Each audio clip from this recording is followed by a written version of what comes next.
নুরে by বেনামাজি নামাজ কেন পড়ো না? বেনামাজি মারা গেলে দোজখে তার ঠিকানা। প্রথমত আসবে ফজর, পড়বে ফজর যে জনা, ফজর হবে পায়ের খড়ম, তামার তাপ লাগবে না। ফজর গেলে আসবে জোহর, পড়বে জোহর যে জনা, জোহর হবে মাথার ছাতি, সূর্যের তাপ লাগবে না। জোহর গেলে আসবে আসর, পড়বে আসর যে জনা, আসর হবে হাতের রুমাল, পুষবে গায়ের পছিনা। আসর গেলে আসবে মাগরিব, পড়বে মাগরিব যে জনা, মাগরিব হবে খাওয়ার সম্বল, পিপাসা তো লাগবে না। মাগরিবে গেলে আসবে ঈশা, পড়বে ঈশা যে জনা, ঈশা হবে হাতের বাতি, অন্ধকারও থাকবে না। ঈশা হবে হাতের লাঠি, বড় ভয়ও থাকবে না। বলেন কেন রে ভাই বেনামাজি নামাজ কেন পড়ো না? বেনামাজি মারা গেলে দুজখে তার ঠিকানা। এখানেই কিন্তু মেরাজ নিয়ে আলোচনা করার কথা না। নবীজির মেরাজ হলো ভ্রমণ, আল্লাহর সাথে দিদার, ঠিক কিনা? আর আপনার আমার মেরাজ হলো নামাজ গো। আল্লাহ রাব্বুল আলামিন 50 ওয়াক্ত নামাজ দিলেন। মুসা নবী কিন্তু ষষ্ঠ আসমানে যাওয়ার সময় দেখা করে গেছে। মুসা কালিমুল্লাহ আসার পরে প্রশ্ন করলো, নবী গো আল্লাহ কি দিয়েছে আপনার উম্মতের জন্য? কয় মেরাজ দিয়েছে। এই মেরাজটা কি? কয় নামাজ। কয় ওয়াক্ত? কয় 50 ওয়াক্ত। নবী গো, ও নবী আপনার উম্মত 50 ওয়াক্ত পড়তে পারবে না, দুর্বল হয়ে যাবে, আপনি কমাই আনেন। যাইতে যাইতে যাইতে যাইতে বন্ধু 45 ওয়াক্ত কমিয়ে 5 ওয়াক্ত নিয়ে আসলেন। আল্লাহ রাব্বুল আলামিনকে প্রস্তাব রাখলেন, আল্লাহ গো আমি আমার উম্মতের জন্য 5 ওয়াক্ত চাই। আল্লাহ কয়, হাবিব আপনাকে আমি ফিরিয়ে দিব না, আমি নিজে আপনাকে দাওয়াত দিয়েছি আমার নিদর্শন দেখানোর জন্য। হাবিব কথা দিলাম 5 ওয়াক্ত আমি বরাদ্দ দিয়ে দিলাম গো, কিন্তু আমি আল্লাহর কথা তো দুই রকম হতে পারে না। আমি আল্লাহ বলেছি আমার বান্দার জন্য 50 ওয়াক্ত। আপনার উম্মত গুলো যদি 5 ওয়াক্ত নামাজ ঠিকভাবে আদায় করতে পারে, আমি তাদের জন্য পুরস্কারের জন্য ওয়াদাবদ্ধ। পুরস্কারটা কেমন দেওয়া হবে? পুরস্কারটা দেওয়া হবে আল্লাহ রাসূলকে আল্লাহ রাব্বুল আলামিন জানিয়ে দিলেন, আপনার উম্মত গুলো 5 ওয়াক্ত পড়বে, আমি কথা দিলাম সওয়াব কিন্তু 50 ওয়াক্তেরই দিব। সুবহানাল্লাহ। 5 ওয়াক্ত ডিউটি করলেন কয়বার? 5 বার। আপনি রেজাল্ট পাইলেন 50 বার ডিউটির। আপনি 1 ঘন্টা কি করেছেন? 50। আপনি 5 ঘন্টা দৈনিক কয় ঘন্টা? 12 ঘন্টায় ধরেন একদিন। কয় দিন? আমি দিনের অংশটা ধরলাম 12 ঘন্টা। আপনি ডিউটি করলেন 5 ঘন্টা। কয় ঘন্টা? মূলত ডিউটিটাই আপনার কোম্পানিতে 5 ঘন্টা। এখন কোম্পানি বরাদ্দ দিল আপনার জন্য 50 ঘন্টার সওয়াব অথবা 50 ঘন্টার বেতন। তখন কি আপনি খুশি হবেন না বেজার হবেন? কথা বলেন না কেন? আমি আমার মা বোনদেরকে বলবো, আমি বিশেষ করে আমার মুরব্বী বাবাদেরকে বলবো গো, আমি যদিও একটা ছেলে, আমি যদিও একজন ইয়াং, কিন্তু আমি ইয়াংদের সাথে আমার কোনো প্রেমের ডুরি নাই। আমার প্রেম হলো সাদা সাদা দাড়িওয়ালা মুরব্বীদের সাথে। তাদেরকে নিয়ে চলতে কথা বলতে যত মজা পাই, আর যুবক দেখলে আমি অনেক বেশি ভয় পাই। কেন জানেননি? কথাটা বুঝবো তো, না হলে রিপিট করে কথা কন না কেন? কথা গ্রহণ করতে চায় না। আর মুরব্বীরা একটা বলার পরে কই, হুজুর যদি আরেকটু বলতো, আরে আরেকটু যদি বলতো, আরেকটু যদি শুনতাম, ঠিক কিনা বলেন? এই জন্য বলছে মুরব্বী বাবাদেরকে, বাবা গো জীবনে কেমন করে নামাজ পড়ছো জানি না, আজকের পর থেকে ব্যতিক্রম ভাবে তুমি তোমার জীবনকে ডিজাইনেবল ভাবে তুমি সাজাবা আল্লাহ রাব্বুল আলামিনের দিদারের আশায়। বলো হুজুর কেন সাজাবো, কেন সাজাবো? আমি আপনাদেরকে পরে বলবো, তার আগে বলি আপনি ডিউটি করেছেন 5 ঘন্টা, আপনাকে বেতন দেওয়া হয়েছে 50 ঘন্টার। আপনি শুধু খুশি না, মহা খুশি। আপনি চাইবেন কোম্পানিকে, কোম্পানির মালিককে আপনার মাথায় রাখতে। কিন্তু আগানগরের বন্ধু তোমাদেরকে বলতে চাই গো, কেন তোমরা এত বোকা হয়ে গেলা? কোরআন শরীফে সূরা 30 পারা ভিতরে বলে, ফি আইয়ি সূরাতিম মা শাআ রাক্কাবাক। আল্লাহ বলতেছেন, আল্লাহ ক্রিয়েটেড দ্য মাইন্ড। আল্লাহ বলতেছেন, আল্লাহ আমাদেরকে আল্লাহর মন মতো করে বানাইছে। ওমা সুবহানাল্লাহ কয় না? আল্লাহ কয় আমাদেরকে আল্লাহর মন মতো করে বানাইছে, আর কাউকে না, শুধু আমাদেরকে। কত মন মতো করে বানাইছে। সূরা ৩ বলেছেন লাকাদ খালাকনাল ইনসানা ফি আহসানি তাকওয়িম, আসমান জমিন চন্দ্র সূর্য যা কিছু আছে সকল সৃষ্টির মাঝে আমরা সুন্দর। সুবহানাল্লাহ। আমি কইছি না আমারে চাস্তো ভাইটা কালা, এটা আমরা পৃথিবীর মানুষ কম্পেয়ার করি, কালা সাদা লম্বা খাটো মোটা চিকন ধনী গরিব, কিন্তু আল্লাহর কাছে সবাই সমান। আল্লাহ সবাইকে মন মতো করে বানাইছে, তুমি সেই মালিককে তুমি মন মতো করে আপন করে নিতে পারলা না। কিসে তো তোমাকে তাড়া করলো, কিসে তোমাকে তোমার পেছন দিক দিয়ে আঘাত করলো যে তুমি তোমার মালিককে ভুলে যেতে বসেছো। বন্ধুরে আমার, আপনি দুনিয়ার অর্থ পেলে খুশি হয়ে যান, ওপারের অর্থ যে কত দামি, এই দুনিয়ায় সাহায্য চাইলে পাওয়া যায়, ওপারে গেলে কিন্তু পাবেন না। কারণ আউয়ালু মা ইউহাসাবু বিহিল আবদু ইয়াউমাল কিয়ামাতিস সালাহ, কাল হাসরের দিন আল্লাহ রাব্বুল আলামিন সর্বপ্রথম আপনার কাছে নামাজের হিসাব চাইবে, দিতে হবে রে, এদিক সেদিক নড়াচড়া করা যাবে না। আল্লাহ বলেছে বান্দা সাবধান হয়ে আসো, লা ইয়ামনাউ দাইদে, সেদিন মানুষ মরতে পারবে না। আল্লাহ বলেছেন ফিহা ওয়ালা ইয়াহইয়া, আল্লাহ বলেছেন people will not be able to life that day, সেদিন মানুষ বাঁচতেও পারবে না। আল্লাহ বলেছেন ওমা হুম আনহা বিগাইবিন, people will not be able to escape that day, সেদিন মানুষ পালাতেও পারবে না। বাঁচার সুযোগ নাই, মরার সুযোগ নাই, পালাবার সুযোগ নাই, ডাইনে বামে কোনো বন্ধু নাই রে, কোনো বান্ধব নাই। এই জন্য প্রস্তুতি নাও। হুজুর প্রস্তুতি নেওয়ার সঙ্গে কোথায় পাবো? তুমি তোমার যেখান থেকে খোঁজো একজন হক্কানি আলেম বা আল্লাহর ওলি খুঁজে নাও, জীবন বদলে যাবে। বন্ধুরে আমার, ঈসা রুহুল্লাহ একদিন হেঁটে যাচ্ছেন, ঈসা নবীজির জামানায়, আমার দিকে তাকান, হেঁটে হেঁটে যাচ্ছেন, যাওয়ার সময় হঠাৎ করে তিনি দেখতে পাইলেন একটা পাখি। আমার দিকে তাকান, আশ্চর্য ধরনের একটা পাখি, সে নিজের গা ধুলাবালির মধ্যে ভরাচ্ছে, ময়লা যুক্ত করছে ভুলো ধুলাবালির মধ্যে। আমি এক্সাম্পলটা দিই, আপনারা তো গ্রামের মানুষ, আপনারা দেখেননি মুরগি, দেখবেন গ্রামের মধ্যে গর্ত করতে করতে পুরো শরীরটাকে একেবারে ময়লা ভালু ভালু করে ফেলে, দেখছেননি কখনো? আমি দেখেছি, দেখবেন একটু দূরে গিয়ে ঝাড়া দেয়, দেখবেন পরিষ্কার হয়ে যায়, এরকম দেখছেন না? ঠিক তেমনটি ঈসা রুহুল্লাহ দেখতে পাইতেছেন, একটা পাখি নিজের শরীরটাকে শুধু ময়লা করছে, আরেকবার তিনি ময়লা করে আবার পুকুরে যেয়ে পড়ছে, মানে পানির মধ্যে গিয়ে গোসল করছে, গোসল করে এসে আবার গায়ের মধ্যে ময়লা লাগাচ্ছে, আবার কি করছে, ময়লা নিয়ে আবার গোসল করতেছে। ঈসা নবী দাঁড়িয়ে দাঁড়িয়ে দেখতেছেন, চিন্তা করতেছে, কি রে ব্যাপার, কি আশ্চর্য ধরনের ব্যাপার, তার কারণ কি?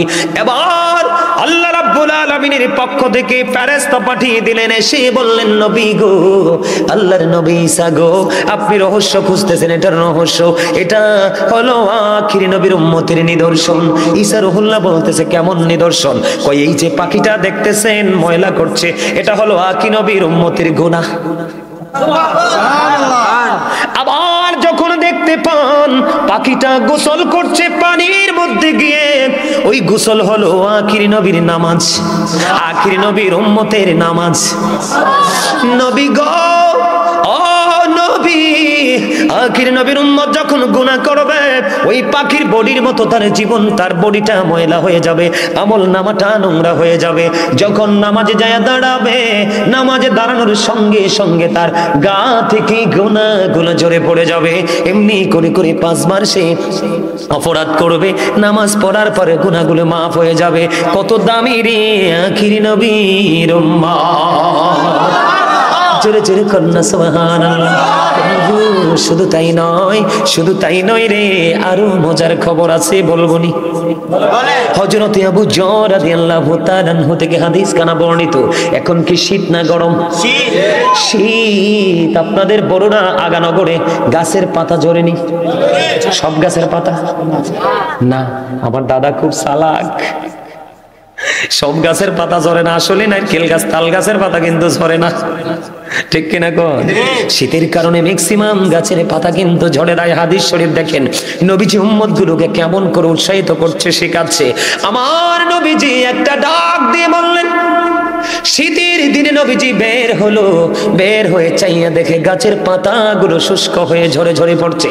নবীজি গাছের ডালা ধরলো, ধরার পরে হাদিস যিনি বর্ণনা করেছেন রাবি হযরতে আবু জর, আবু জরকে ডাক দিলেন, আবু জর, আবু জর উত্তর দিলেন লাব্বাইকা ইয়া রাসূলুল্লাহ।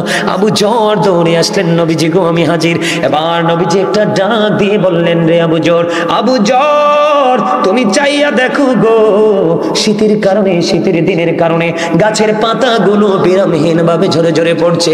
রে আবু জর, আমি নবীর উম্মত, আল্লাহর প্রিয় বান্দাগুলো তারা যখন নামাজ পড়ার মাধ্যমে, নামাজের মাধ্যমে যখন তাদের কপালটা আল্লাহর কুদরতে কদমে লাগায়া দিবে, লাগায়া দিতে দেরি রে, ওই শীতের দিনের গাছের পাতার মতো তার জীবনের গুনাহগুলি ঝরে পড়ে যাবে।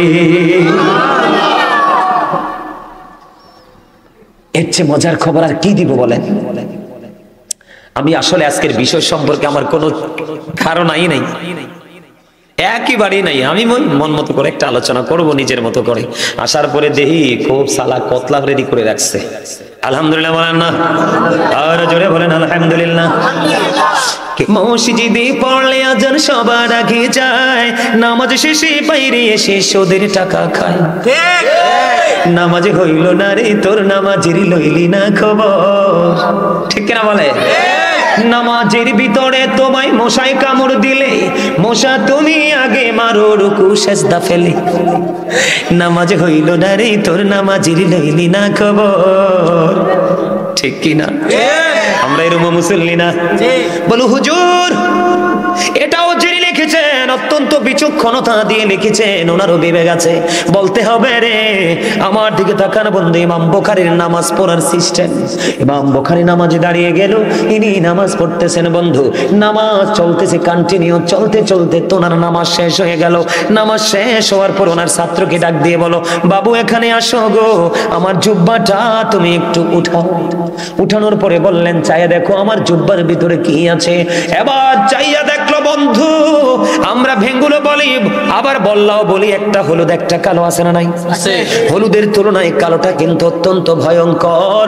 ও বন্ধু, ইমাম বুখারীর জুব্বাটা আলগি দিয়ে ওনার ছাত্র ছায়া দেখলো, ওই বিষাক্ত বল্লা বিমরুল পোকা একটা নয়, দুইটা নয় বন্ধু, 10টা কামড় দিয়েছে। ও বন্ধু, ছাত্র একটা ডাক দিয়ে বলল, হুজুর, হুজুর গো, কেমন করে বিষাক্ত পোকার কামড় খেয়ে একটা নয়, দুইটা নয়, 10টা কামড় দিয়েছে গো আপনাকে, কেমন করে আপনি নামাজ চালিয়ে গেলেন?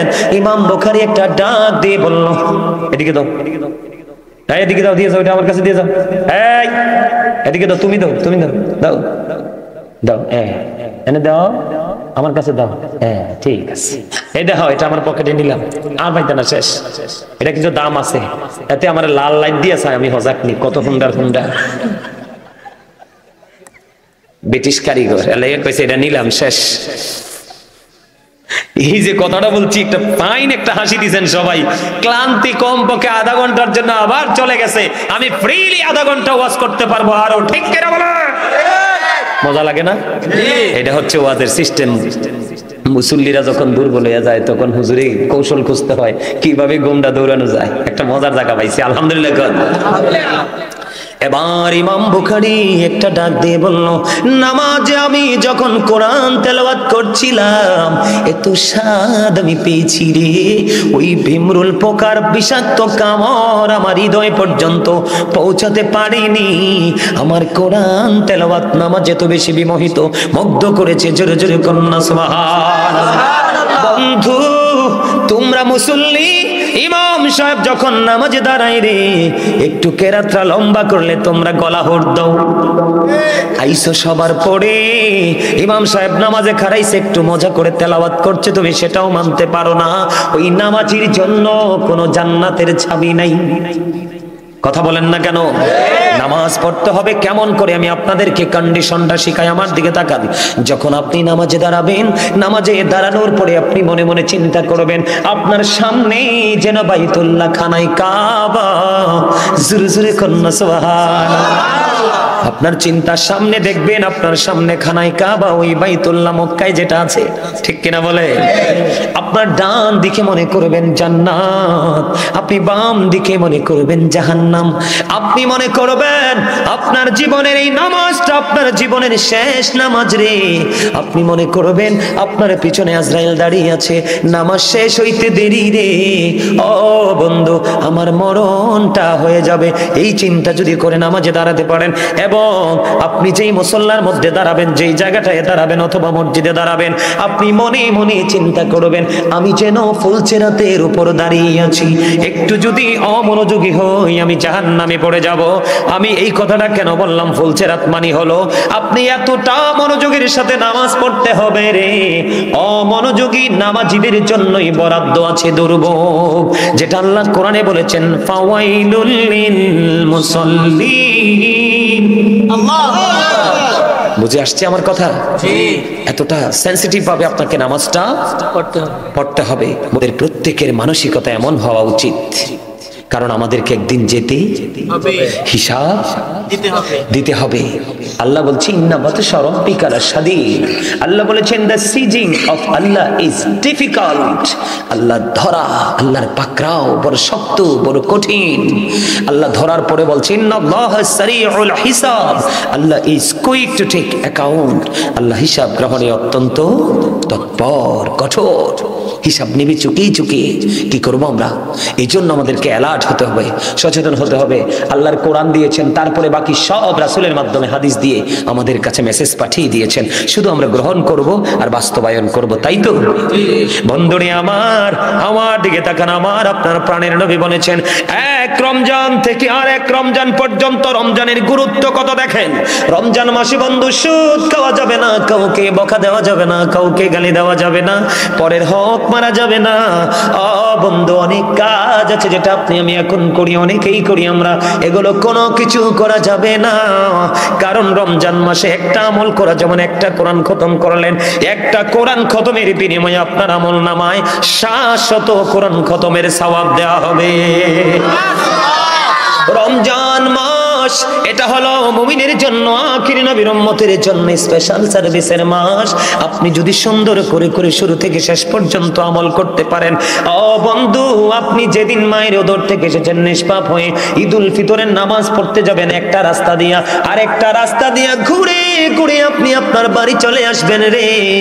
তখন আপনি মায়ের পেট থেকে বের হয়ে যেমন মাসুম ছিলেন, আপনি মাসুম হিসেবে বিবেচিত হয়ে যাবেন। তবে শর্ত হলো বন্ধু, রমজান মাসে রোজা রাখা ফরজ। ইচ্ছে করে কেউ যদি একটা রোজা ভাঙ্গো বন্ধু, সারাটা জীবনও সেই রোজার খেসারত দিতে পারবা না। এই জন্য রমজান মাসে গ্যাস্ট্রিক বেড়ে গেছে অজুহাত বলে রোজা ভাঙ্গা যাবে না, আলসার হয়েছে বলে রোজা ভাঙ্গা যাবে না। রমজান মাসকে আপন করে গ্রহণ করে নিতে হবে। সবচেয়ে বড় মজার খবর, আমরা সবাই চাই আমরা নিষ্পাপ হতে। আল্লাহ রাসূল বলেছেন এক রমজান থেকে আরেক রমজানের মধ্যে 300 থেকে 305 দিনের গ্যাপ। কথা বলে না? 300 থেকে 300 কত দিন? 300 থেকে 305 দিনের গ্যাপ। বন্ধু আমি আপনাদেরকে বলি, 360 দিনে যদি 1 বছর হয়, কয় বছর? 360 দিনে 1 বছর আমি ধরে নিলাম, অথবা 65 দিনে আমি 1 বছর ধরে নিলাম।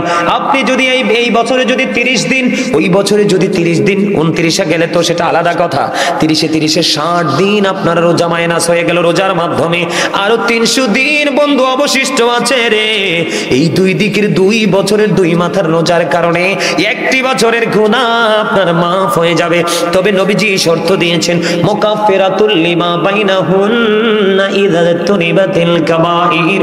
নবীজি শর্ত দিয়েছে কবিরা গুনাহ থেকে তোমাদেরকে বেঁচে থাকতে হবে। জোরে জোরে বলুন সুবহানাল্লাহ। তাহলে মজা না? কথা কয় না? হাদিস শরীফটা অত্যন্ত মজার না? আমার কাছে এত ভালো লাগে, যেটা আপনাদের কাছে ভালো লাগার কথা বলে শেষ করতে পারবো না। আমার দিকে তাকান।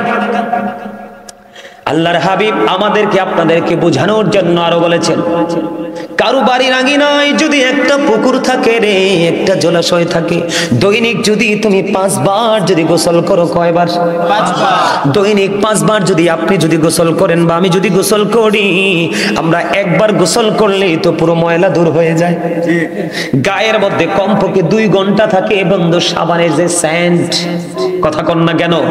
আর 5 বার যদি করি তাহলে পুরো বডি হয়ে যাবে সুগন্ধযুক্ত। বলে হুজুর কেন বললেন? এটা বন্ধু হাদিস শরীফের সাথে যুক্ত। আমার আপনার প্রাণের নবী, দু জাহানের বাদশা নবী বলেছে রে, ও আগানগরের মানুষ, আমার নবী বলে দিয়েছেন, কেউ যদি কারো বাড়ির আঙিনায় যদি একটা পুকুর থাকে, জলাশয় থাকে, দৈনিক যদি 5 বার গোসল করে, তার বডির মধ্যে কোনো দুর্গন্ধ থাকবে না, কোনো ময়লা থাকবে না। ঠিক তেমনি ভাবে যদি তুমি প্রতিদিন যদি 5 ওয়াক্ত নামাজ পড়তে পারো, তাহলে তোমার 5 ওয়াক্ত নামাজ পড়লে তোমার আমল নামায় কোনো গুনাহ থাকবে না। জোরে জোরে বলেন না সুবহানাল্লাহ। বন্ধু আমাদের দাম এত বেশি রে, এই যে গেল মেরাজের চাঁদ, রজবের চাঁদ, রজবের 26 তারিখ আল্লাহ রাব্বুল আলামিন আল্লাহর প্রিয় হাবিবকে নিজে দাওয়াত করে আল্লাহর বাড়ি নিয়েছেন। কথা কয় না? মজার খবর কিনা? মুসা নবী আল্লাহকে দেখতে চাইলেন, রব্বি ইয়ারিনি, আল্লাহ কয় লান তারানি। মুসা দেখতে চায়, আল্লাহ কয় না না মুসা, সরি রে মুসা, দেখা হবে না। কোরআন শরীফটা থাকলে এখন খুলে দেখাতাম আপনাদেরকে। মনে করে যান কোরআন শরীফের 15 পারা সূরা বনী ইসরাঈলের 1ম নাম্বার আয়াতে আল্লাহ রাব্বুল আলামিন বলে দিয়েছেন, সুবহানাল্লাযী ইসরা বিআবদিহি লাইলাম মিনাল মাসজিদিল হারাম ইলাল মাসজিদিল আকসাল্লাযী বারাকনা হাওলাহু লিনুরিয়াহু মিন আয়াতিনা। আমি কি করতাম কহ, আমার ওয়াজটাতে চেষ্টা কম করতেছি? হ্যাঁ, এরা তো সুবহানাল্লাহ কয় না, উনকে নেমে যাইতে এমনি কতই। আমার সামনে বইয়া সুবহানাল্লাহ আলহামদুলিল্লাহ প্রাণ খুলে বলতে পারবেন এরকম কয়েকটা যুবক হাত তোলো তো দেখি। সবাই পারবেন? তাহলে আমার সামনে আসেন, আসেন সব, আসেন আমার সামনে আসেন। এই স্বাস্থ্য ভাই, তোমার মধ্যে প্রেম আছে, আসো আসো সামনে আসো। আমার এই স্বাস্থ্য ভাই কালা কিন্তু মনে হয় সব দিতে বালা, আসো না। আরে হুজুরের কথা শোনো না, হুজুর আরে ভালোবাসতে জানো না। আরে এই মুসা নবীকে প্রশ্ন করা হলো, আল্লাহকে প্রশ্ন করা হলো, আল্লাহ আপনি যদি খুশি হন তাইলে কি করেন? কয় পৃথিবীতে বৃষ্টি দেই। কয় আল্লাহ আপনি যদি আরো খুশি হন কি করেন? কয় কারো বাবা মার কোলে দেই কন্যা সন্তান। কয় আল্লাহ আরো যদি খুশি হন তাইলে কি করেন? কয় কারো বাড়িতে পাঠাই মেহমান। সুবহানাল্লাহ। আজকে কি আমি আপনার বাড়িতে মেহমান না? তা আপনারতে আমি তো বলি না আপনি আমাকে পেটটা ভরে খাওয়াই দেন, আপনি হাত পা পড়ে বাজার করে কষ্ট করে রান্না করে আমার জন্য জমা করেন, আমি কিন্তু এটা বলি নাই। আমি শুধু জাস্ট বলেছি মন দিয়ে কথাগুলো শুনে যাবেন, এতে আমি খুশি হব। মেহমানকে সন্তুষ্ট করে বিদায় করতে হবে। এই শোনেন, এখান থেকে অন্য একটা হাদিসে যাই। আল্লাহ খুশি হইলে বৃষ্টি দেয়, আমরা বিরক্ত হই। আল্লাহ খুশি হইলে বাবা মার কোলে কন্যা সন্তান দেয়, আমরা তো একেবারে গাছের তে ফুরি, ওমা গো 5 লাখ বাজেট, একেবারে শেষ, সমাজের একেবারে নাক মুখ চোখ সব কাটা গেছে। মেহমান আইলে তো সারছে, হারে টাকাও শেষ, ব্যাগ লইয়ে বাজারে যাইতই। এডি আল্লাহ কয় রহমত, তোমরা কও গজব। তা আমরা লই আল্লাহ বিপদে পড়ছে না? কথা কর না কেন? আসলে আমরা ব্যাককল যে, এই কারণে সমস্যা। আকল হলো আল্লাহর দেওয়া এক নূর। কি? আল্লাহর দেওয়া নূর। বিবেক হলো আল্লাহর দেওয়া নূর। এই নূর আল্লাহ যারে দিছে সেই তো কপাল লাগছে। আজকে তো বিবেকবান যারা তারাই আসছে মাহফিলে, যারা বিবেক নাই তারা আসে নাই তো। এখানে যারা আসছে তারা খুবই চালাক। You are very clever, you are great everybody. কারণ তারাই অত্যন্ত চালাক ব্যক্তি হিসাবে বিবেচিত, যারা দুনিয়ার সময় দুনিয়ার কাজ করে, আবার আখেরাতের কাজের সময় আখেরাতের কাজ করে। আল্লাহর কাছে তারাই হলো প্রিয়। সুবহানাল্লাহ। আমি একটা হাদিস শরীফ শোনাই। আল্লাহ রাসূলের কাছে একদিন এক মেহমান আসলেন যে, এখন সাহাবাই কেরামদেরকে বললেন এই মেহমানের দায়িত্ব কি তোমরা কেউ নিতে পারবে? কেউ রাজি হয় না। হঠাৎ করে এক আনসারী সাহাবী রাজি হলেন, নবী গো এই মেহমানটা আমারে দিয়ে দেন। তো তিনি কি করলেন, মেহমান নিয়ে তিনি বাড়ি চলে গেলেন। যাওয়ার পরে যাইয়া দেখে ঘরে কোনো খাবার নাই। বিবিকে প্রশ্ন করলো, বিবি রে, ঘরে কি আছে? আমাদের যে ছোট্ট একটা বাচ্চা আছে, বাচ্চাটার জন্য একটু খাবার আছে। এবার ওই সাহাবী একটা ডাক দিয়ে বলল, বিবি, বিবি গো, সন্ধ্যা হওয়ার পরে কৌশলে প্রদীপটা নিভাইয়া দিও, বাচ্চাটাকে কৌশলে ঘুম পাড়াইয়া দিও। মেহমান নিয়ে এসছি রে, মেহমানকে উপাস রাখা যায় না, বাচ্চার খাবারটা মেহমানটাকে একটু খাইয়ে দিব। বন্ধু খাইয়ে দিলেন, রাত্রটা পার হয়ে গেল। ওই সাহাবী সকালবেলা নবীজির কদমের দিকে রওনা হচ্ছে। নবীজি, ওই সাহাবীর চেহারাটা দেখতে দেরি রে, নবীজির চেহারার মধ্যে ফুটে উঠল এক চমৎকার মুস্কি হাসি। নবী, নবী গো, ও নবী, হাসির কারণ কি গো? নবীজি একটা ডাক দিয়ে বলল, আমি তুমি যে গত রজনীতে মেহমানের সাথে যে ব্যবহারটা করেছো, যে আচরণটা করেছো, যে ব্যবহার করেছো, তোমার ব্যবহারে তোমার উপর মালিক সন্তুষ্ট হয়ে গেছে। এই জন্য আমি নবী খবর পেয়ে তোমাকে দেখি মুস্কি হাসি দিয়ে দিলাম। আর আমরা এমন হতভাগা, নবীর উম্মত দাবি করি, সুন্নি জামাত দাবি করি রে, নবীর আদর্শকে চিরতরে ডিলিট করে দিছি। স্বার্থে যদি আসে তাহলে গ্রহণ করি, স্বার্থে যদি না আসে মানতেও রাজি না। কথা বলেন না কেন? আমার কথা ঠিক না বেঠিক? বন্ধু, এমনটি করা যাবে না। আমি আপনাদেরকে বলে দেই বন্ধু, চমৎকার নিউজ। নবীজি বলে দিয়েছেন, দৈনিক যদি তুমি 5 বার গোসল করো গো, তাহলে তোমার শরীরে কোনো ময়লা থাকবে না। দৈনিক 5 ওয়াক্ত নামাজ পড়ো, তোমার কি থাকবে না? তোমার আমলনামায় গুনাহ থাকবে না। আমি বলতেছিলাম, মুসা দেখতে চাইলেন, আল্লাহ কি দিদার দিলেন না? আমার নবীকে আল্লাহ নিজে দাওয়াত দিলেন। আল্লাহ রাব্বুল আলামিন নিজেই বলতেছেন, সুবহানাল্লাহ। আরে আমি যে তেলাওয়াত করছি বুঝেন নাই? সুবহানাল্লাযী, আল্লাহ নিজেই বলতেছেন সুবহানাল্লাহ। আশ্চর্য কোনো কিছু দেখলে বা খবর পেলে আমরা সুবহানাল্লাহ বলি না? এই জন্য বারবার বলছি, আপনারা সুবহানাল্লাহ বলেন না কেন? কৃপণতা কেন করছেন? সুবহানাল্লাহ হলো আপনারা জান্নাতের বাগানের মেহমান, এটা আপনাদের রূহের খাবার। সুবহানাল্লাহ। এখানে বসলে কি দেহের শান্তি আসে না আত্মার? যার আত্মার শান্তি এসেছে তিনি কনফিডেন্স দিয়ে বাড়ি যেতে পারবেন যে আল্লাহ আপনাকে কবুল করছে। যিনি বুকে হাত দিয়ে বলতে পারবেন আমি শান্তি পাইনি, তাহলে আপনি মনে করবেন আপনার সফল হতে পারেননি। বন্ধু, দুযোগে তো ভয়ঙ্কর, বেনামাজির জন্য বরাদ্দ করে রাখা আছে। বন্ধু, আমি সেই দিকে যাব না, শুধু পজিটিভ দিকে থাকবো। আপনারা আমার দিকে তাকান। আপনারা যে নামাজ পড়তে যান, এখন নামাজ পড়ার পরেও কিন্তু সুদ ছাড়তে পারেন না, নামাজ পড়ার পরেও কিন্তু ঘুষ ছাড়তে পারেন না, নামাজ ছাড়ার পরেও কিন্তু পরের ক্ষতি করার চিন্তা ছাড়তে পারেন না। আমি কি আপনাদেরকে রাইট বলবো না আল্লাহকে? কাকে? আল্লাহ বলেছেন, ইন্নাস সালাতা তানহা আনিল ফাহশাই ওয়াল মুনকার। নামাজ মানুষকে খারাপ কাজ থেকে বাঁচিয়ে রাখে। আপনি নামাজ পড়ার পরেও কোন অন্যায় আপনি ছাড়তে পারলেন না, তাহলে কখনোই আপনি নামাজি হতে পারেন না। কথা বলেন না কেন? বর্তমানে নামাজ বিনষ্ট হওয়ার জন্য দুটো জিনিস দায়ী। দুটো জিনিস। কয়টা জিনিস? কথা বলে না, কয়টা জিনিস? একটা হলো যুবকদের জিন্স প্যান্ট, এটা উপর দিয়েও নাভির নিচে, নিচে দিয়েও টাকনোর নিচে। আল্লাহর কোরআন এসেছে, লিবাসুত তাকওয়া যালিকা খায়র। আল্লাহ বলেছেন, বান্দা ইমানদারদের জন্য উত্তম পোশাক ফরজ, এটা পুরুষের জন্য ফরজ। উপর দিয়ে থাকবে নাভি বরাবর, নাভির অথবা উপরে, নিচের দিক দিয়ে থাকবে টাকনোর উপরে। বেঈমান কাফেররা মুসলমানকে লজ্জা থেকে তাদেরকে ডরে ঠেলে দেওয়ার জন্য এমন পোশাক আবিষ্কার করেছে, প্যান্টটা পরার পরেও বন্ধু তোমার লজ্জাস্থান দেখা যায়। রুকুতে গেলে দেখবেন জিন্স প্যান্ট ওলা যারা শার্ট গেঞ্জি পরে মসজিদে যায়, আপনারা রুকুতে যাওয়ার পরে দেখবেন পিছনের কাচার থেকে তার লজ্জাস্থান দেখা যায়। যার লজ্জা নাই তার ঈমান নাই, যার ঈমান নাই তার আমলের কোনো ভ্যালু নাই। আল্লাহ রাব্বুল আলামিন পোশাক দিয়েছে আপনাকে লজ্জাস্থান ঢাকার জন্য, ফাঁকা রাখার জন্য নয়। বলে হুজুর এখানে হুট করে চলে আসলেন কেন? এখানে আসার কারণ হলো, বন্ধু আমার দিকে তাকান, আল্লাহর হাবিব মসজিদে অবস্থান করতেছে, হঠাৎ করে একজন এক ব্যক্তিদের থেকে শরম পাচ্ছে না।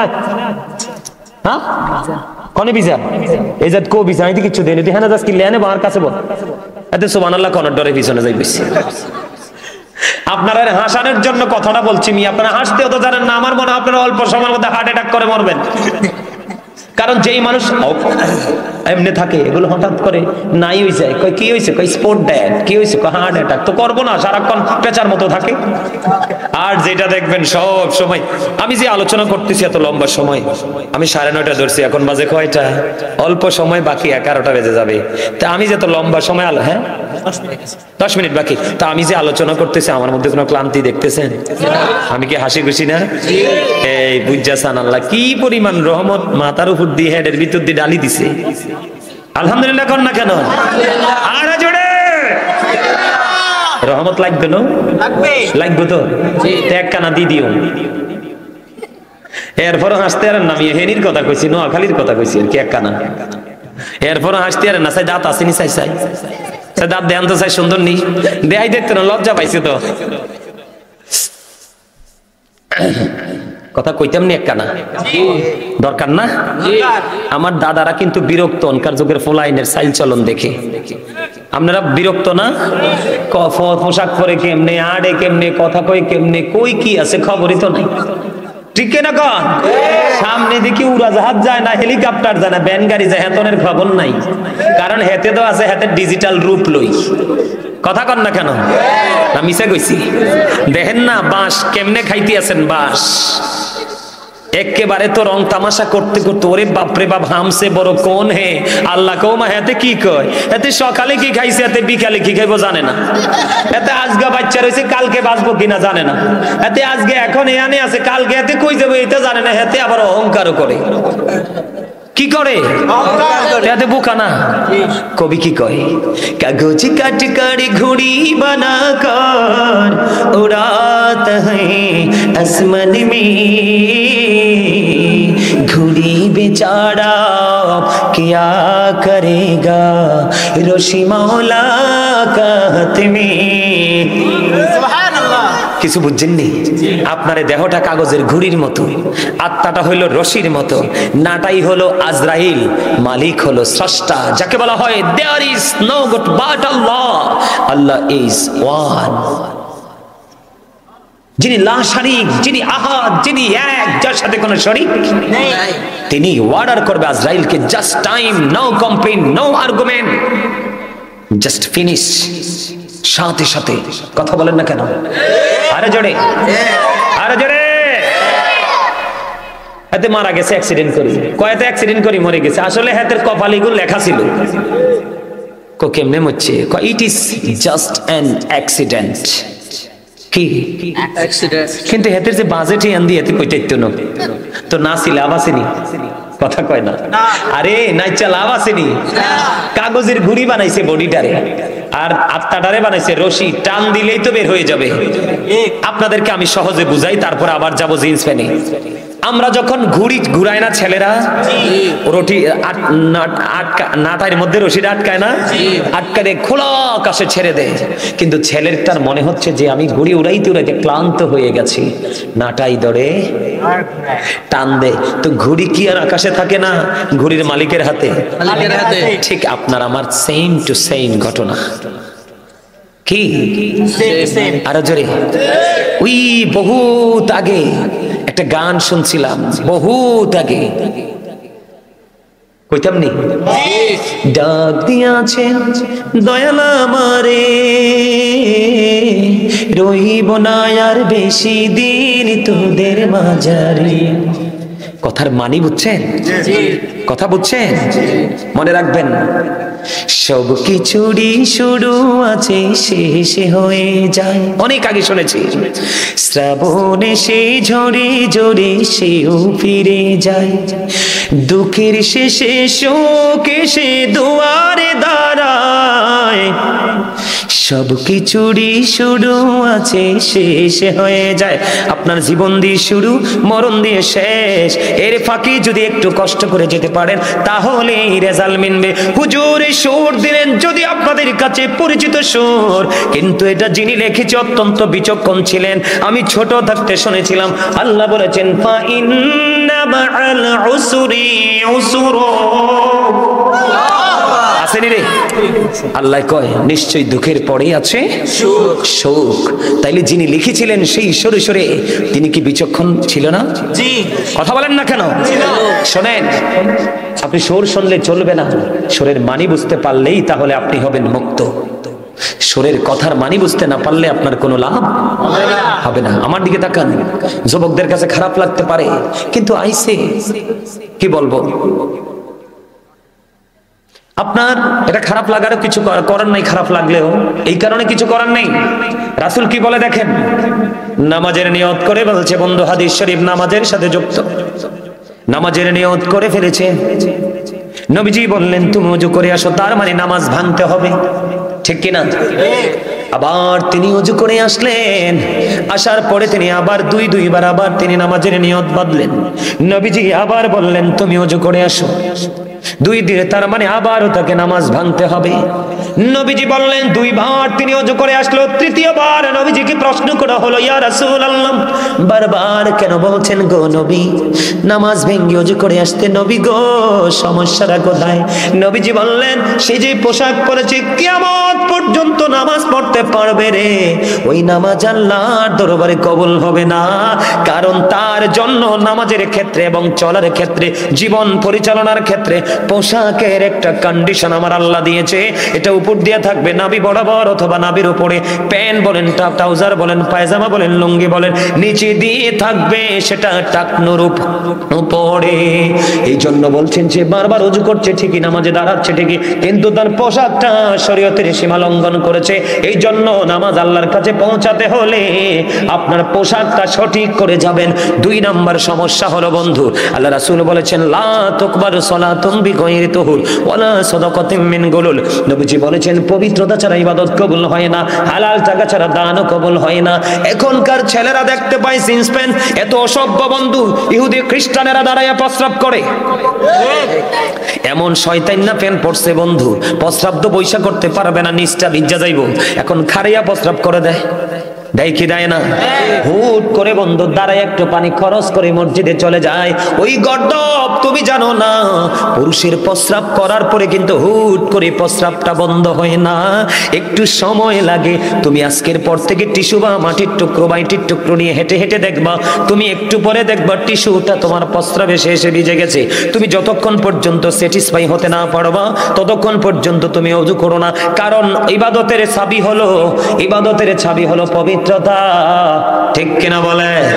নামাজের চাবি হলো কি? কথা কয় না, পবিত্রতা। ওযু নামিয়া পবিত্রতা কি?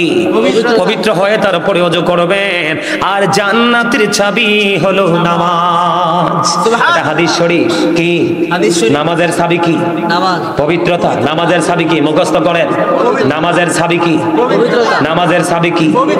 পবিত্রতা। জান্নাতের চাবি কি? নামাজ। আপনি পবিত্র হয়ে নামাজ পড়লে তাহলে এই নামাজ হয়ে যাবে আপনার জান্নাতের চাবি। জোরে জোরে কন্যা সুবহানাল্লাহ, আর জোরে। তাহলে পবিত্র হওয়া লাগবে নি। ছোট্ট করে একটা এক্সাম্পল দেব, ছোট্ট একটা হাদিস শরীফ বন্ধু। আল্লাহ রাসূল বলে দিয়েছেন সাদ ইবনে মুআজ রাদিয়াল্লাহু তাআলা আনহু ইনি ইন্তেকাল করার পর ওনার জানাজায় 70,000 ফেরেশতা অংশগ্রহণ করলো, এত বেশি তিনি ইবাদত করেছেন। কিন্তু উনাকে কবরে রাখার পরে নবীজি সাহাবায়ে কেরামদেরকে নিয়ে তার জন্য দোয়া শুরু করে দিলেন। নবী গো, কেন গো তার জন্য দোয়া, তাসবিহ তাহলিল? নবীজি ডেকে ডেকে বলছেন তাসবিহ তাহলিল দোয়া করার কারণ হলো সে এত বড় আল্লাহওয়ালা বুজুর্গ ছিল, তার জানাজায় মৃত্যুর পরে 70,000 ফেরেশতা অংশগ্রহণ করেছে, তারপরেও তার কবর আযাব হওয়ার সম্ভাবনা রয়েছে। নবী যার জানাজায় 70,000 ফেরেশতা অংশগ্রহণ করে গো, তারপরেও কবর আযাবের সম্ভাবনা। নবী গো কেন? নবীজি বললেন তার কারণ হলো সে প্রস্রাব করার পরে পবিত্র ভালো করে হতো না। নাউজুবিল্লাহ বলেন না কেন? এই জন্য গোসলেন দিতে নামাজে, আপনি নামাজের আখেরি বৈঠকে বসলেও কিন্তু সওয়াব পাবেন জামাতের। কি কথা কয় না? আপনি যদি শেষ টাকাতেও পান তারপরও জামাতের সওয়াব পাবেন, কিন্তু যদি অপবিত্র হয়ে হুটহাট করে প্রস্রাব করে পানি খরচ করে নামাজে যান, পুরাটা পড়লেও লাভ হবে না। কোনটা করবেন? পবিত্র। দরকার আছে দি আছে। আর নামাজে ঢং ঢং করে আপনি লাল জামা পরে যাইয়েন না, একেবারে টকটকে লাল জামা পরা পুরুষের জন্য হারামের অন্তর্ভুক্ত। কি? একেবারে টকটকে লাল গেঞ্জি, লাল শার্ট, লাল পাঞ্জাবি নট অ্যালাউড। হাদিস শরীফের মধ্যে এসেছে আল্লাহ রাসূলকে একজন সালাম দিলেন, সালামের জবাব দিলেন না। আরেকবার সালাম দিলেন, সালামের জবাব দিলেন না। দুইবার সালাম দিলেন, নবীজি সালামের জবাব দেয় না। কেন গো, রহস্য কি? নবীজি দেখতে পেলেন সে একেবারে টকটকে লাল জামা পরেছে। মা বোনেরা সেই লাল জামা পরতে পারবে, কিন্তু পুরুষেরা পরতে পারবে না। বুঝে আসছে? আরে অনেকের কাছে খারাপ লাগছে, আমার ওই স্বাস্থ্য ভাই একটা বইছেতে মাফলার পেঁচাইয়া লাল কিতা কিতা জানি তে কদ্দুর পরে পরে আসে, তে কিতা জানি ভাবে এটা ওই এটা কোনটা তে এখন টেনশনে পড়ে গেছে। হুজুরে কি পেঁচে ভালাইলো, লালটা আমি বেশি পছন্দ করতাম, হুজুরে কি পেঁচে ভালাইলো, আমি লাল দার হইতে না। যদি আজকের পরেতে পড়ো ফিরে কিন্তু একটাও মাটিতে পড়তো না। এতদিন বাচ্চা যাইতে আল্লাহ জানতাম না, কিন্তু আজকে আইয়া আমি জানাইয়া দিছি। এবার কিন্তু আর কি করা যাবে না, লাল শ্বশুর বাড়িতে আংটি দিলেও পইরো না। হ্যাঁ, বিদেশতে আইয়া গলাতে চেইন দিও না। পুরুষের জন্য 1 তোলা স্বর্ণ পরা যাবে না, এটা পুরোপুরি হারাম। রেশমি কাপড়ও পরা যাবে না, এগুলো আমাদের জেনে রাখা দরকার। এই আমার দিকে তাকান, রাসূলের প্রতি সাহাবীদের কত আদব ছিল। একদিন নবীজি দেখলেন এক সাহাবীর হাতে স্বর্ণের আংটি। আমার দিকে তাকান, আমি এক্সাম্পল স্বরূপ, রাসূল জোরে টান দিলেন, এইভাবে জোরে টান দিলেন, টান দিয়ে তার আংটিটা খুলে তাকে নিক্ষেপ করলেন। পরে আরেকজন আংটিটা কুড়িয়ে দিলেন, দিয়ে বললেন রাসূল তো খুলে ফেলেছে, এখন পরে ফেলো। রাসূল বলেছেন এই আংটি স্বর্ণ পরা যেন আগুন তোমার আঙ্গুলের মধ্যে বা হাতের মধ্যে রাখা সমান, এটা এতটা ভয়ঙ্কর অপরাধ। তখন ওনাকে বললেন রাসূল তো চলে গেছে, তুমি পরে নাও। তখন তিনি বললেন না, যেটা আমার রাসূল নিষেধ করেছে এটা আমি আর কোনোদিন গ্রহণ করব না। এই হলো রাসূলের আদর্শ গ্রহণকারী, তাদের জন্য অধীর আগ্রহে আছে জান্নাত। আর আমরা যারা শুনছি ঠিকই মানছি না, আমাদের জন্য বরাদ্দ আছে কি? জাহান্নাম। আরে জোরে জাহান্নাম। আমাদের মধ্যে সমস্যা আরো আছে। কি আছে? আসেনি? বুঝে আসছে? এখন তো আমরা ডিজিটাল নামাজি হয়ে গেছি। কি হয়ে গেছি? সুন্নত পড়ি না, নফল পড়ি না, কত ব্যথা মাজায় উদ্দাফাও। হ্যাঁ না? আর মিয়া সারাদিন দেখি ভালো আটে, জুমার দিনে যাই দিচ্ছি আরে বল, এত তো জানেই না নামাজের যে কত কঠিন শর্ত। তুমি যদি চেয়ারে বসার, যতক্ষণ পর্যন্ত তুমি চেয়ারে বসে নামাজের জায়গায় না যাবা ততক্ষণ পর্যন্ত চেয়ারে বসতে পারবা, কিন্তু নামাজ সহজ মনে করছেন না? দুনিয়া দুঃখেলায় টিয়া কামাই করতে যাই শুক্রবার কলা I am very weak, give me a chair. ঠিক কিনা গো? আরো জোরে না ভুল কইছি? কয় আমার একটা চেয়ার দাও না ভাই, আই বইয়ে নামাজ পড়তে পারতাম না। হুদ্দে শয়তানি কত ওয়াজ করছি যখন খতিব ছিলাম। অন দি সব সিটার বাটফার মসজিদ কমিটি।